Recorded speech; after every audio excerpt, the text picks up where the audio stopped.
Itong aking sister na unang nagtiwala sa atin na maging real estate agent, tatanungin natin siya ano ba yung kanyang naging motivation, ano ba yung kanyang naging reason, bakit siya nag-real estate. Actually ako ay isang public school teacher, no. Tapos more than 6 years na sa real estate. So at first ano pa ako talagang parang ay kailangan ko bang mag-join dito kasi hindi naman 'yun yung forte ko Parang kumbaga hindi naman ako marunong magbenta, ganyan. So nahihiya pa talaga ako nga magbenta, 'di ba?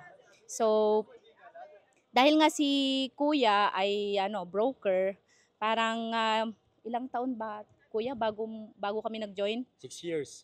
Na na bago 6 kami years, nag-join, 2012, after 2018. 6 years pa nung simula nung nag-broker si kuya, kami nag-join. Tapos, sa una talaga parang, very challenging siya kasi hindi mo pa siya na-a-absorb, kung paano talaga magbenta ng, real estate. Pero yun nga, na-inspire kami kay kuya kasi nung ayan na, nakita na namin yung kanyang, bunga nung kanyang, pagtatanim sa pagre-real estate.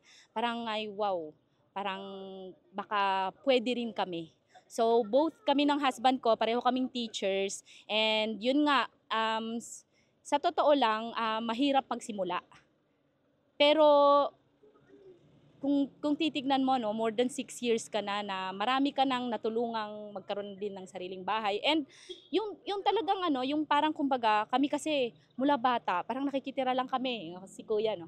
Nakikitira lang kami, so parang simula nung nag-start kami na nakabenta kami ng isang unit, na-inspire ako dun na ay posible palang magkaroon ng ano, magkaroon din kami ng sariling bahay. So why not ituloy-tuloy na ito kasi yun nga parang yung personally gusto mo ring magkaroon ng sariling bahay, and at the same time gusto mo ring matulungan yung ibang mga kapwa nating Pilipino na gusto ring magkaroon ng sariling bahay. And aside dun sa yung goal mo na magkaroon ng sariling bahay, and financially, siyempre, yun naman yung talagang ano no? Kung tayo ay employed, so nagbe-base lang tayo kung magkano yung sinasahod natin. So fixed lang siya. Pero dito sa sales, the more na marami kang ma-produce na benta, the more na mas malaki yung iyong magiging income. So yun yung parang naging challenge sa amin na magtuloy-tuloy dahil nga sa dito sa more than 6 years, marami na kaming natupad na mga pangarap namin. Nagkaroon na kami ng bahay, hindi lang isa kundi dalawa.